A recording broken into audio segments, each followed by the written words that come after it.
химической промышленности, в машиностроении. Ну и основное, конечно, это электротехнический кластер Чувашской Республики, что, безусловно, очень актуально для региона Центральной Азии. Олег Алексеевич, хотел бы еще раз поблагодарить вас за гостеприимство. Всем коллегам, находящимся здесь, я от души желаю...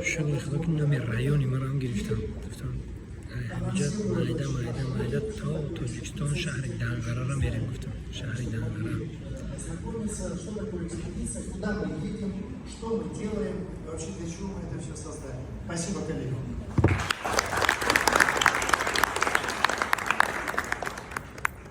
Так, друзья, внимание на экран, ролик об экспедиции.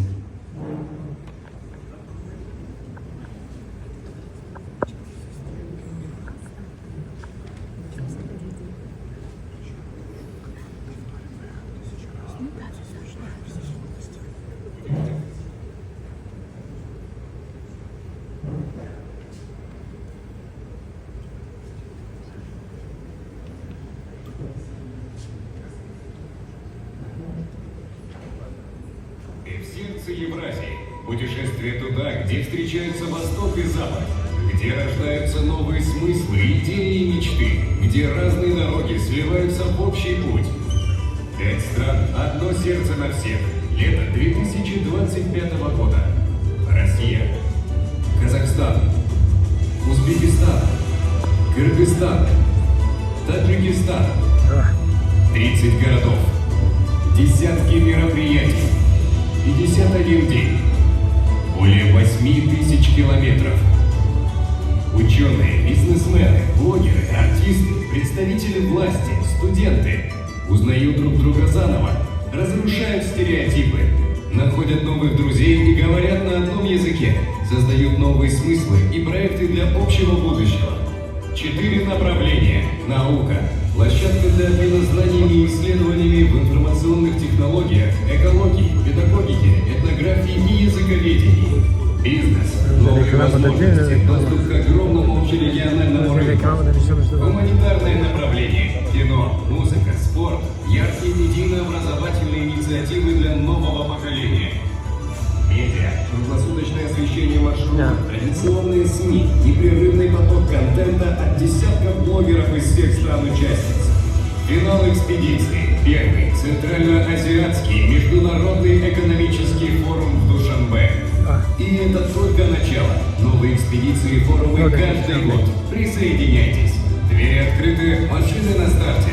Мы начинаем путешествие в сердце Евразии.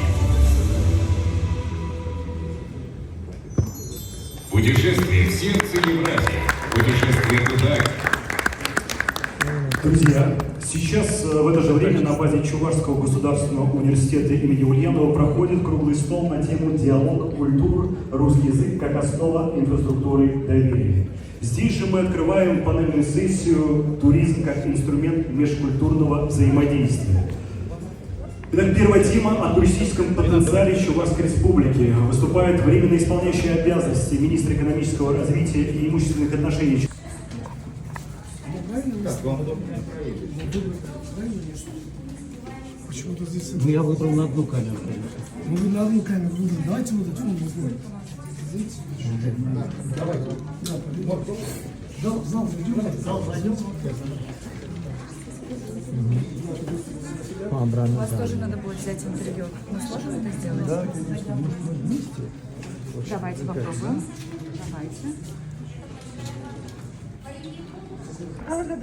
Два раза у нас выросло количество Не-не-не.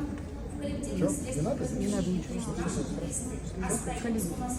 Есть еще вопрос? Вопрос можно? Вы про традиции сказали, у нас как раз канал этим занимается. Вы могли бы рассказать одну какую-нибудь очень интересную традицию?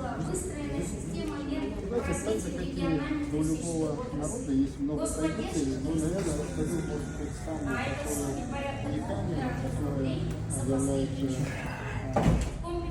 именно فقط درباره سیاح‌ها، درباره توریست‌ها. سیاه فقط درباره سیاح‌ها گفته است. Особое место занимает образ производится 80% хмеля СССР. И каждая женщина, есть такая легенда, если так можно говорить. Это у нас тут партнеры, экспедиции из Республики Узбекистан. Как раз для Чувашской республики сделали вот такой герб, вышили, можно сказать, вот такой красивый, хотели вручить вам от нашего комитета. Очень интересная техника. Я, учитывая, что сам в свое время курировал развитие народных художественных промыслов, вообще не ручные такие направления, ручного творчества, такого художественных промыслов очень интересно. Спасибо большое. Спасибо, удачи тоже там, коллеги. Да, маленький этот сувенирчик от нашего Спасибо большое. комитета. Спасибо, удачи вам. Спасибо за прием.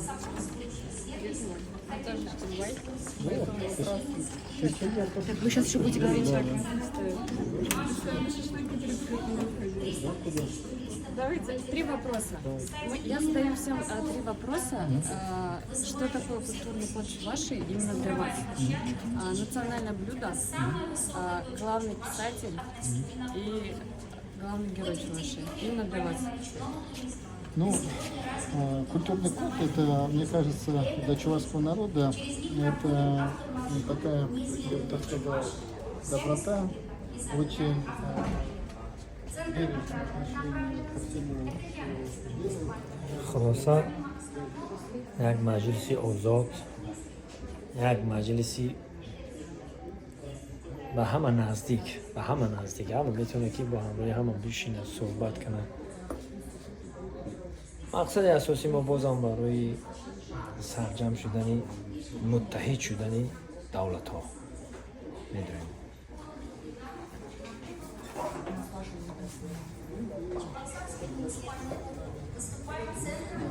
Национальный, переходя к национальным годам, конечно, такой настоящий, который делается, изготавливается методом движения, и за счет Это центр паломничества. Здесь находится палата системы посещая человека и вместе с другим чувашским продуктом сыра позволяет человеку быть в силе и Согласно перечню поручений президента нашей страны, Чувашская республика разработала первый в республике автомобильный туристический маршрут «Неизведанная Чувашия. Вся республика из окна автомобиля». Автомаршрут опубликован у нас на сайте Russia Travel. Более 90% туристического потока в республике составляют именно автотуристы. Турмаршрут охватывает 4 федеральные трассы и тем самым позволяет туристу посетить большую часть республики. Программа посещения всех туристических привлекательных мест разработана так, чтобы задержать туристов республики более чем на 24 часа. Частью автомаршрута стали 19 проектов комплексной программы социально-экономического развития региона до 2030 года на сумму свыше 1 миллиарда рублей. Мы осознаем, событийный туризм – это важная часть туристических предпочтений, поэтому гастрономические туры, фестивали, форумы и другие событийные мероприятия – это важная часть нашего туристического предложения. Событийный календарь Чувашии насчитывает почти 150 мероприятий. В их составе уже полюбившиеся широкому кругу приезжих аудитории – это этнофестиваль «Ясно», музыка, который проходит в эти дни и приобрел статус международного мероприятия. Цивильская Тихвинская ярмарка, которая уже более 200 лет. Международный оперный фестиваль ежегодно собирает на своей сцене